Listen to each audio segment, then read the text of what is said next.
But one more thing.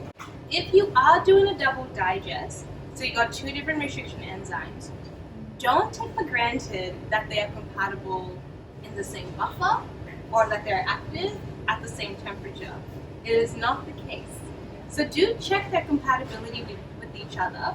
If they can't be in the same buffer, you might need to do what we call a sequential digest. So do one first and then do the second one afterward, after a cleanup step in between. So NEB is moving as many enzymes as possible to the cut smart buffer, so they're compatible with each other so that you can do your double digests in a single tube. And that's really for maximum efficiency, which is great.